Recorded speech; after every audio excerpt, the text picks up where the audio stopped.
बैठे हैं, और अरुण कुमार शर्मा जी तो रूस से जो सेंट्रल एशिया आज़ाद हुआ उसके गांव में घूमते रहे। मेरी अपनी यूनिवर्सिटी से अपने जाने जहां मैं पहले वाइस चांसलर था, वहां से श्रेया और अजय और दूसरे टीचर आए हुए हैं, और राकेश जिसने जनरल जोरावर सिंह पर पीएचडी की है, और वो भी जहाँ से आए हुए हैं। लेकिन वो इस बात पर ज़्यादा जोर देते रहते हैं, मेरे से उनसी बात होती रहती है कि जोरावर सिंह हिमाचल प्रदेश के थे, आप जम्मू के कह रहे हो। वो मैं कहा भाई हिमाचल जम्मू का अंतर कोई नहीं है, वो सभी के थे। तो इन्होंने उस पर पीएचडी की है जहाँ आए हुए। वैसे कहलूरिया कहलाते थे, जनरल जोरावर सिंह को कहलूरिया भी कहा जाता है। हमारे बिलासपुर की जो रियासत है उसको कहलूर भी कहते हैं। तो उसके कारण वो दोनों के थे, सारे देश के थे। प्रिय मित्रों, गोवर्धन सिंह जी बीच में बैठे हैं और शिव निर्मोही बैठे हैं, भाई सभी का बहुत अभिनंदन। मुझे की नोट एड्रेस के लिए कहा गया है कि जनरल जोरावर सिंह पर जो संवाद हो रहा है इसमें की नोट एड्रेस मुझे पढ़ना है देना है। अभी श्याम नारायण जी ने एक बड़ी जबरदस्त बात कही कि जनरल जोरावर सिंह को हमारे हिस्ट्री में पढ़ाया नहीं जाता।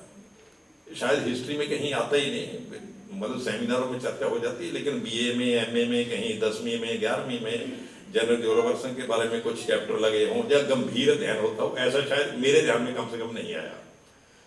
उसका कारण क्या है? देखिए, इतिहास लिखने का एक ही तरीका है। कुछ शिकारी होते हैं और कुछ होते हैं जिनका शिकार किया जाता है। जब शिकारी इतिहास लिखेगा तो वो अपना लिखेगा, जिनका शिकार किया गया है उनका इतिहास क्यों लिखेगा? तो डोमिनेंट इतिहास वो ही करता है जो शिकारियों ने खुद लिखा है। हिंदुस्तान पर अंग्रेजों ने हिंदुस्तान का शिकार किया और इतिहास भी उन्होंने लिखा, तो वो अपने गुण गाएंगे, भाई हमारे लोग जो उनसे भिड़ते रहे, लड़ते रहे, पंगे लेते रहे, उनको इतिहास में क्यों दर्ज करेंगे? हमें लगता था कि जब ये कमबख्त चले जाएंगे तो जिनका शिकार हुआ है उनका इतिहास भी लिखा जाएगा, लेकिन वो नहीं हुआ। जिन्होंने कुछ कोशिश भी की, कुछ यूनिवर्सिटी में ऐसे थोड़े होते हैं 2-4% जिनमें गड़बड़ होती है, वो लिखना शुरू कर देते हैं जिनका शिकार हुआ है, वो इतने बहादुर थे, उन्होंने इस प्रकार मुकाबला किया, ये किया, वो किया। लेकिन जो शिकारी होते हैं वो चिल्लाते हैं कि दिस इज नॉट हिस्ट्री, ये कोई इतिहास है, इतिहास तो हमने लिखा है। फिर हम घबरा कर फिर वही पढ़ना शुरू कर देते जो उन्होंने लिखा है। आज जोरावर सिंह के बारे में चर्चा हो रही है, मुझे लगता है जम्मू यूनिवर्सिटी में कम से कम इतिहास का पुनर्लेखन कहूँगा तो थोड़ा पंगा पड़ जाता है कि ये भाई बड़ी गड़बड़ है, री राइटिंग हिस्ट्री की बात कर रहे हैं। ये री राइटिंग हिस्ट्री नहीं है, ये राइटिंग हिस्ट्री है। री राइट उन्होंने किया जिन्होंने शिकार किया था, हमें जो इतिहास लिखना है वो राइटिंग हिस्ट्री है, और हमारे अकादमिक सर्कल में राइटिंग हिस्ट्री हुआ नहीं, शुरू होना चाहिए भाई। और मैं इसलिए कह रहा हूँ कि जहाँ सभी उसी प्रकार के लोग हैं जो इतिहास से वाबस्ता है और जो काम कर सकते हैं।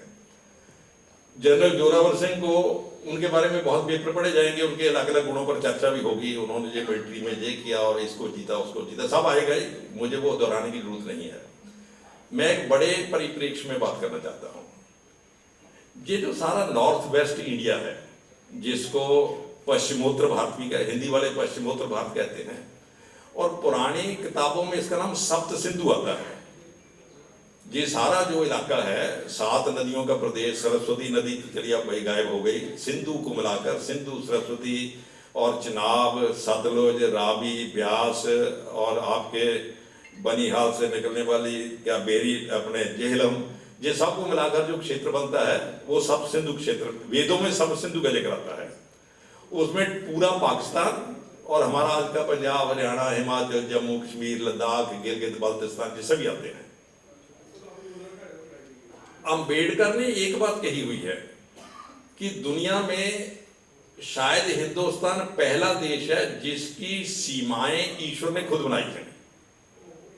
बाकी देशों की बाउंड्रीज बनती बिगड़ती रहती, भाई चेकोस्लोवाकिया बन गया, फिर हट गया, यूगोस्लाविया बन गया, अब उसकी सीमा ये हो गया, बोस्निया बन गया, अब ये हो गया, वो हो गया, मेसोपोटामिया ये बन गया, फलाना ये हो गया, कुस्तुनतुनिया पता नहीं क्या क्या नाम है, वो उसमें मिक्स हो गया, उसमें चले गए। लेकिन हिंदुस्तान जो है उसकी सीमाएं ईश्वर ने बनाई है। उन सीमाओं से आक्रमणों के कारण गड़बड़ हो गई, अरबों के, तुर्कों के, मुगलों के, मंगोलों के हमले हुए। उसके बाद तो मुझे लगता है कोई दुनिया में ऐसी रेस रही नहीं होगी जिसने हमला ना किया हो। पुर्तगालियों के हमले हुए, डचों के हमले हुए, ये आपके फ्रांस वालों के हमले हुए, उसके बाद ये भले मानस अंग्रेजों के हमले हुए, फिर तो सभी के हमले हुए। इन हमलों के कारण हिंदुस्तान की सीमाओं में गड़बड़ हो गई। तो लास्ट के लगभग 200-250 साल में, 150 साल में कहिए, महाराजा रणजीत सिंह ने एक अभियान शुरू किया कि कम से कम पूरे हिंदुस्तान को तो नहीं, नॉर्थ वेस्ट इंडिया की सीमाओं को दोबारा सिक्योर किया जाए। इसको हम यूनिफिकेशन ऑफ सब सिंधु क्षेत्र कहेंगे। अब तो हम हिस्ट्री पढ़ाते हैं ना कि महाराजा रणजीत सिंह ने कश्मीर पर हमला करके उसको जीत लिया, कांगड़ा पर हमला किया उसको जीत लिया, फलां पर हमला किया उसको जीत लिया। ये नैरेटिव ब्रिटिश लोगों का दिया हुआ है। वो हमला करके जीत नहीं रहे थे, वो पूरे सब सिंधु क्षेत्र को यूनिफाई करने की कोशिश कर रहे थे। यानी मेरे ख्याल में पिछले कई सौ सालों में शायद पहला व्यक्ति हुआ जिसने इस पूरे एरिया को एक करने की कोशिश की, यूनिफाई करने की कोशिश की। और किस लिए की? क्योंकि अंग्रेजों की ताकत बढ़ती आ रही थी। उन्होंने लगभग पूरा हिंदुस्तान तो भाई जीत ही लिया था, और सतलुज तक तो जहां भी पहुंच गए थे। उनको आगे बढ़ने से कैसे रोका जाए? रोकने का एक ही तरीका था कि पूरे एरिया को, सब सिंधु क्षेत्र को यूनिफाई किया जाए। अलग अलग मिसले हैं, अलग अलग छोटे छोटे राजा हैं, नवाब हैं, ये हैं, वो हैं, तो सभी को छोटी छोटी रियासतें हैं, तो सब भाई अकेले रहेंगे तो मारे जाएंगे, अंग्रेज कब्जा कर लेंगे। यदि ताकत बढ़ जाती है, उनके इस एकीकरण अभियान के अनेक साथी थे। देखिए, मैं इसलिए कहता हूं सभी लोगों को हमें इंटीग्रल अप्रोच करके असेस करना चाहिए। ये पूरा आंदोलन था, पूरा अभियान था। ये किसी एक व्यक्ति के गुण या उनकी प्राप्तियों को सेलिब्रेट करने का समय नहीं है, ये पूरी टीम को असेस करने का समय है। महाराजा रणजीत सिंह के जो सबसे बड़े साथी थे वो महाराजा गुलाब सिंह थे। मुझे लगता है यदि महाराजा रणजीत सिंह और गुलाब सिंह का कॉम्बिनेशन ना होता तो शायद ये यूनिफिकेशन ऑफ सब सिंधु एरिया जो है सफल ना हो पाता। अंग्रेज दुष्ट थे, इस बात को जानते थे कि दोनों के कॉम्बिनेशन से गड़बड़ हो रही है, इसलिए हिस्ट्री में गुलाब सिंह को उन्होंने नेगेटिव ढंग से पोर्ट्रेट किया और हिस्ट्री लिखवाई उन्होंने। इसलिए मैंने कहा जो शिकारी इतिहास लिखता है वो आपके नायकों को खालनायक सिद्ध करता है। वो शाह मोहम्मद का किस्सा है ना, जंग हिंद पंजाब दा होने लगा, उसको लेकर बड़ा हमारे लोग पसंद रहते हैं कि देखो उसने ये किया। शाह मोहम्मद का किस्सा लिखवाने के लिए अंग्रेजों ने उसको पैसे दिए थे, ये एविडेंस है। और शाह मोहम्मद के किस्से में ही गुलाब सिंह को नेगेटिव ढंग से पोर्ट्रेट किया गया है। तो अंग्रेज उसको पैसे किस लिए दे रहे थे शाह मोहम्मद को? जनरल जोरावर सिंह उस पूरी टीम के हिस्से थे और गुलाब सिंह को जो क्रेडिट जाएगा, उन्होंने जोरावर सिंह को पहचान लिया था। देखिए, एक बड़ी बात होती है, पहचानना बहुत बड़ी बात होती है। आदमी में क्या गुण है, उस गुण को पहचान कर उसको उस काम में लगा दिया जाए तो मैं समझ तो आधा काम हल हो जाता है अपने आप। वाइस चांसलर को पता चल जाए कि इस टीचर में पढ़ाने की क्षमता है और दूसरे में रिसर्च करने की क्षमता है, तो वो दोनों को उस काम में लगा देता है। पढ़ाने वाले को पढ़ाने के काम में लगा देता है, रिसर्च वाले को उस काम में लगा देता है। यदि वो ना पहचान वाले रिसर्च वाले को पढ़ाने में लगा देगा, पढ़ाने वाले को रिसर्च में लगा देगा, तो काम हो जाएगा। गुलाब सिंह में ये खूबी थी कि उन्होंने जनरल जोरावर सिंह की क्षमता को पहचान लिया था और जनरल जोरावर सिंह ने भारत की ये जो हिमालयी सीमाएं हैं इसको सिक्योर करने का काम किया था। ये अभी श्याम रण जी ने बताया ना भाई, उन्होंने बल्तिस्तान पर उसको पकड़ा और फिर गिलगित को पकड़ा, स्कर्दू को पकड़ा, ये सारे एरिया जो सेंट्रल एशिया के साथ लगते थे। देखिए, एक बात और भी देखिए, हम पर जो हमले होते रहे वो सेंट्रल एशिया के रास्ते से होते रहे भाई, अफगानिस्तान से, दर्रा खैबर से, और इधर से भी अब गिलगित से सेंट्रल एशिया का रास्ता जुड़ता था। जब तक सेंट्रल एशिया बुद्ध के वचनों पर चलने वाला था तब तक central Asia was part and parcel of greater Indian civilisation, तब वो हमारा हिस्सेदार था। जब सेंट्रल एशिया उस सनातन यात्रा से टूट गया, उसने उस लेजेसी को छोड़ दिया, तो फिर सेंट्रल एशिया अरबों के साथ मिलकर हम पर हमलावर हो गया। भाई, जितने जो हमले हुए बाद में तुर्कों के और मुगलों के, जो सेंट्रल एशिया से और कहां से हुए? तो सेंट्रल एशिया, जहां पहले भगवान बुद्ध के वचन गूंजते थे, बुद्धम शरणम गच्छामि, संघम शरणम गच्छामि, और हमारे बुद्ध भिक्षु वहां जाते थे, उसी पहले तो वहां से बुद्ध भिक्षु आते थे बुद्ध को पढ़ने के लिए, हमारे जहां से बुद्ध भिक्षु जाते थे उनको बुद्ध के वचन बताने के लिए, उसी सेंट्रल एशिया से हम पर हमले क्यों शुरू हो गए? क्योंकि सेंट्रल एशिया ने अपनी उस सनातन लेगेसी को छोड़ दिया और फिर वो हमारे शत्रु बन गए। और प्रिय मित्रों, उन सीमाओं को सिक्योर करने का काम जनरल जोरावर सिंह ने किया था। लेकिन मेरे पास एक चिट्ठी है, मैंने अपनी किताब में कोट भी की हुई है। हमारे एक प्रधानमंत्री ने लिखा था कि यदि पाकिस्तान के साथ जम्मू कश्मीर को लेकर कोई समझौता करना पड़ा तो मैं गिलगित पाकिस्तान को देने के लिए तैयार हूं। और गिलगित मोस्ट क्रूशियल, जिसको के.एन. पंडित तो भाई बताते थे, बाखान कॉरिडोर जो है, ये सारा इसके माध्यम से गिलगित इंडिया के लिए, दो मेजर जनरल बैठे हैं तो इनके सामने मैं इस प्रकार की डिफेंस की बातें करूं उसका कोई अर्थ नहीं है, लेकिन गिलगित हमारे लिए इस दृष्टि से मोस्ट इंपॉर्टेंट है। जनरल जोरावर सिंह जान गए थे, उन्होंने उसको सिक्योर किया, हमारी सीमाओं को सिक्योर किया। और लद्दाख देखिए, कुछ लोग अभी जो हिस्ट्री में कि सब उन्होंने लद्दाख पर कब्जा कर लिया, लद्दाख को जीत लिया। लद्दाख पर तिब्बत के लोग आक्रमण करते रहते थे। लद्दाख कभी तिब्बत का पार्ट एंड पार्सल नहीं था। लद्दाख अलग था, तिब्बत अलग था। तिब्बत के लोग लद्दाख पर हमला करते थे और लद्दाख वाले भी, देखिए लद्दाख वाले की बात पंगा ले लेते थे, कभी लद्दाख वाले बढ़ जाते थे, कभी वो बढ़ जाते थे। तो ये हमारी जो सीमा थी लद्दाख वाली, ये इनसिक्योर सीमा थी। जनरल जोरावर सिंह ने उसको पहली बार सिक्योर कर दिया और महाराजा रणजीत सिंह ने गुलाब सिंह की सहायता से कश्मीर को, मैं जीत कर नहीं कहूंगा, कश्मीर को रेस्ट ऑफ एरिया के साथ यूनिफाई कर दिया।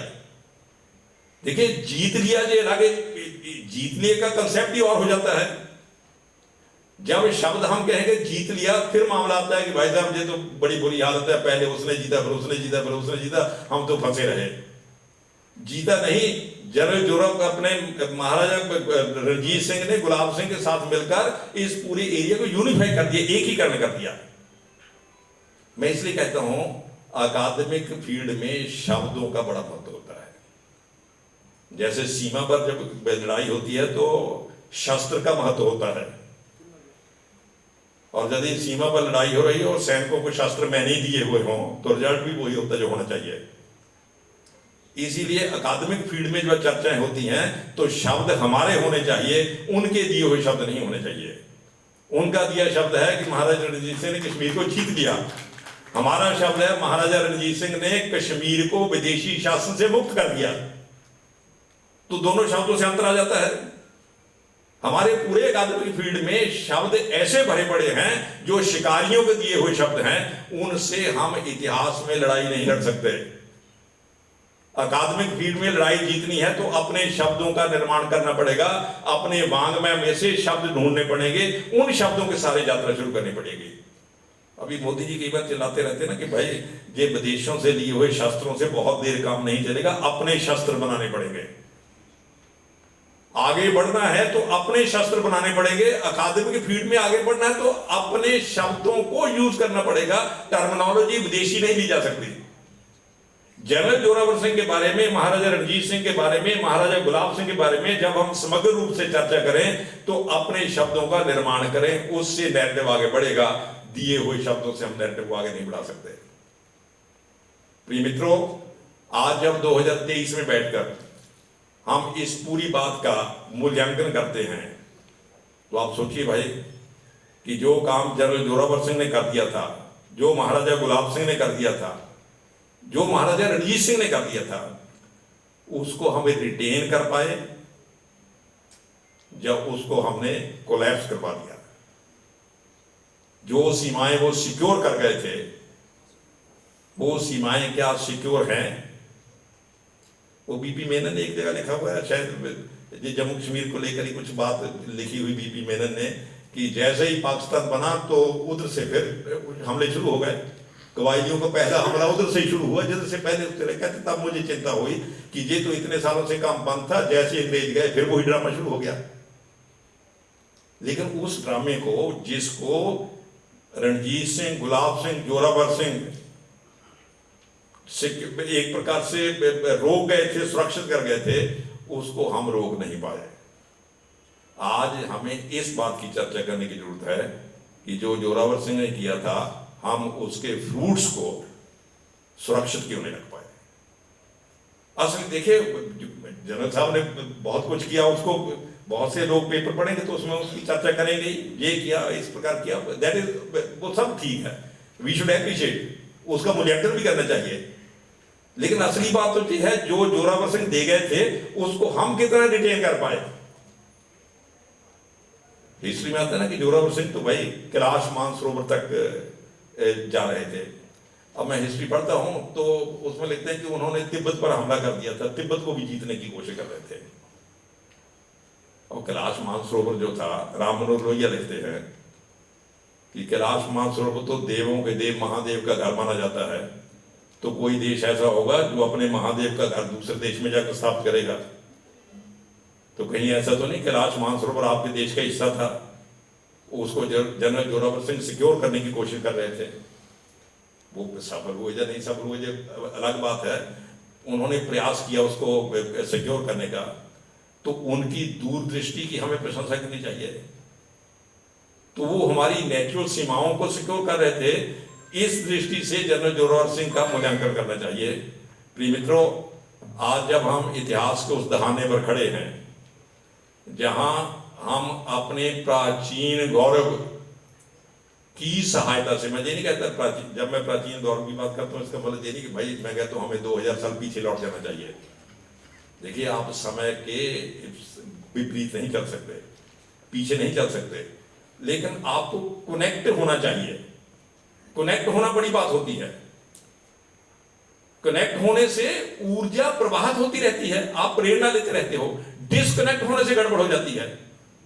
हमारे इतिहासकारों ने हमें जोरावर सिंह से, महाराजा रणजीत सिंह से, गुलाब सिंह से डिस्कनेक्ट कर दिया है। उन्होंने सनातन से, सनातन जाने, मैं जब सनातन की बात करता हूं, I am not talking about any sect और संप्रदाय, सनातन की बात करता हूं जो भारतीय विकास और संस्कृति की सनातन यात्रा है, वो कंटिन्यूटी में उसके पार्ट एंड पार्सल थे। और आज वो सनातन यात्रा जो है उसमें डिसकंटिन्यूटी आ गई है। हमें जोरावर सिंह की चर्चा करनी चाहिए, गुलाब सिंह की चर्चा करनी चाहिए, उनकी चर्चा करते हुए हमें उस सनातन यात्रा से जुड़ना चाहिए, तो बहुत सी नई चीजें आएंगी।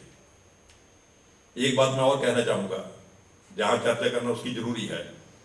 महाराजा रणजीत सिंह ने जिसके योगदान में जनरल जोरावर सिंह की भी हिस्सेदारी थी, उन्होंने खालसा राज की स्थापना की थी पूरे सब सिंधु क्षेत्र में। और खालसा जो शब्द था, जो ऑल इंडिया फिनोमेना था, it was not a regional phenomena और सेक्टेरियन फिनोमेना। जब मैं खालसा की बात करता हूं, वो राष्ट्रीय आंदोलन था। मैंने पहले भी शायद कहा, जब खालसा पंथ की स्थापना हुई तो उसमें 5 जो लोग हिस्सेदारी जिन्होंने निभाई, वो एक पूर्वी भारत का था, उड़ीसा का था, दूसरा पश्चिमी भारत का था, गुजरात का रहने वाला था, तीसरा दक्षिणी भारत का था, कर्नाटक का रहने वाला था, चौथा उत्तरी भारत का था। Concept of Khalsa pass all India phenomena. और रणजीत सिंह की जो गवर्नमेंट थी, रणजीत सिंह का जो राज्य था, वो खालसा राज था। खालसा राज का अर्थ क्या है कि रणजीत सिंह ने जो एक्सपेरिमेंट नॉर्थ वेस्ट से शुरू किया, वो उसको आगे बढ़ाना चाहते थे। उसमें इन लोगों की हिस्सेदारी थी, गुलाब सिंह की हिस्सेदारी थी, इसकी जनरल जोरावर सिंह की हिस्सेदारी थी, और लोगों की हिस्सेदारी थी। लेकिन हमारे इतिहासकारों ने इस पूरे इतिहास के प्रक्रिया को, इस पूरे इतिहास के प्रोसेस को खंड खंड करके देखना चाहा, उसको डिसकंटिन्यू करना चाहा, एक को दूसरे को तोड़ने की कोशिश की। महाराजा गुलाब सिंह के बारे में रणजीत सिंह के जो बाद में जिन्होंने लिखा, उसने महाराजा रणजीत सिंह को गुलाब सिंह को उस कंटिन्यूटी से तोड़ने की कोशिश की, विरोधी खड़ा कर दिया। प्रिय मित्रों, यदि गुलाब सिंह जम्मू कश्मीर को सिक्योर ना करते, आप क्षण भर सोचिए, इतनी बड़ी कंट्रीब्यूशन महाराजा गुलाब सिंह की थी। मैं जब गुलाब सिंह की बात करता हूं तो जोरावर सिंह को बीच में डालकर ही करता हूं कि यदि वो जम्मू कश्मीर को सिक्योर ना करते, 1947 में कश्मीर ब्रिटिश इंडिया का हिस्सा होता, तो फिर आपको हल्ला गुल्ला करने की जरूरत नहीं थी, ब्रिटिश इंडिया में पाकिस्तान में चला जाता। मैं ये नहीं कहता कि जब महाराजा गुलाब सिंह ने संधि की थी 1846 की अमृतसर संधि की थी, उनके दिमाग में ये बात थी या नहीं थी भगवान जाने, मैं कुछ नहीं कर सकता, लेकिन उनके उस विजन ने कश्मीर की और जम्मू की पाकिस्तान में जाने से रक्षा कर ली। तो इस दृष्टि से महाराजा गुलाब सिंह की इस बात को कौन एक प्रकार से असेस करता है? जोरावर सिंह ने जो काम किया, जो सारा हिमालय क्षेत्र को, जैसे अभी श्याम नारायण जी कह रहे थे, यूनिफाई करने का, उस क्षेत्र को, यूनिफिकेशन को हम, जोरावर सिंह ने वहां हमला कर दिया, वहां हमला कर दिया, उसको जीत लिया। और लद्दाख में जाइए, मैं कई बार लद्दाख में जाता रहता हूँ, लद्दाख में से बात करता हूँ, वो जोरावर सिंह की बात सुनकर थोड़ा सा चुकाने हो जाते हैं कि साहब हम पर तो हमला कर दिया था। तब मैंने, एक दो हमारे लद्दाखी मित्र हैं, चंडीगढ़ में PhD कर रहे हैं, मैंने उसको कहा तुम दूसरे दृष्टिकोण से सोचो। क्या था, किस दृष्टिकोण से? मैं कहा तुम इस दृष्टिकोण से सोचो कि तिब्बत वाले लद्दाख पर हमला करते रहते थे, कभी जीत भी लेते थे, तो महाराजा अपने जोरावर सिंह ने ये सारा सिक्योर कर दिया और सीमाएं सिक्योर कर दी। आगे तो इस एंगल से कभी सोचा नहीं। हमारे कांगड़ा वाले भी यही कहते हैं। एक बार पंजाब यूनिवर्सिटी में सेमिनार हुआ था अपने महाराजा रणजीत सिंह पर, तो हमारे एक प्रोफेसर थे पोलिटिकल साइंस के, कहते डॉक्टर साहब थोड़ा इसको ना थोड़ा हल्का हाथ रखो, कांगड़ा पर उन्होंने हमला किया था। मैंने कहा जी हमला शब्द जो है जी अंग्रेजों ने हमें दिया हुआ है। भाई अंग्रेजों को, अब मैं कई विद्वानों से बात करता हूँ, भाई साहब बाकी सब छोड़िए, अंग्रेजों ने एक काम तो किया। मैं क्या किया? सारे हिंदुस्तान को एक कर दिया। मैं क्या उन कम वक्तों ने एक कर दिया, इसको आप मानते हो? रणजीत सिंह ने एक कर दिया पूरा सब सिंधु क्षेत्र, इसकी आप चर्चा नहीं करते। इसकी चर्चा हमला करके करते हो, उनकी चर्चा करते हो भाई साहब बाकी छोड़िए, एक काम तो कमाल कर दिया। इतना हिंदुस्तान कभी इस प्रकार से इंटीग्रेट था जो अंग्रेज कर गए? जो रणजीत सिंह ने किया, गुलाब सिंह ने किया, जोरावर सिंह ने किया, वो हमले थे, और इन भले मानसों ने जी किया वो यूनिफिकेशन था। इसलिए मैं कहता हूं कि हमें इतिहास में अपने वाङ्मय में अपनी टर्मिनोलॉजी को यूज करना चाहिए, अपने लिटरेचर से टर्मिनोलॉजी लेनी चाहिए। उसमें हमें जनरल जोरावर सिंह को भी सर्च करना चाहिए, महाराजा गुलाब सिंह को भी सर्च करना चाहिए, और महाराजा रणजीत सिंह को भी सर्च करना चाहिए। तीनों को अलग अलग हम असेस नहीं कर सकते, तीनों को इकट्ठे करके जब करेंगे तो पूरे नॉर्थ वेस्ट इंडिया में इन लोगों ने जो किया वो हमारे सामने आएगा। आपने मुझे कीनोट एड्रेस के लिए कहा था, भाई वैसे तो लोग लिख कर लाते हैं कीनोट एड्रेस, मैंने भी पहले सोचा था कि लिख दूं, फिर मैंने सोचा लिख कर लाऊंगा, पहले तो मेहनत बड़ी करनी पड़ती है, तो इसलिए मैं लिख नहीं पाया। लेकिन 2-3 बातें मेरे दिमाग में, जो मुद्दे थे बेसिक, देखिए we are discussing some points, इन पॉइंट्स पर आगे काम होना चाहिए। मैं बहुत आभारी हूँ सुमन जी का भी और सब मित्रों का जिन्होंने मुझे बुलाया। Thank you, sir, for your words of knowledge. I now request our guest of honor, Major General Vikram Singh Sekho, to kindly say a few words.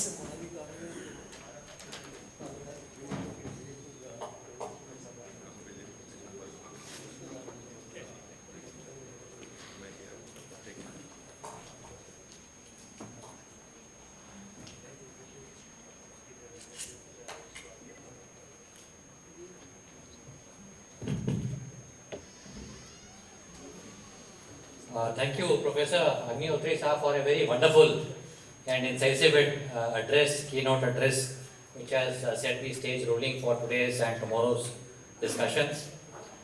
Honorable Dr. Karan Singh ji, the Vice Chancellor, Professor Umesh Rai, our regimental icon, Major General Gordon Jawal, we are glad that you are here, sir.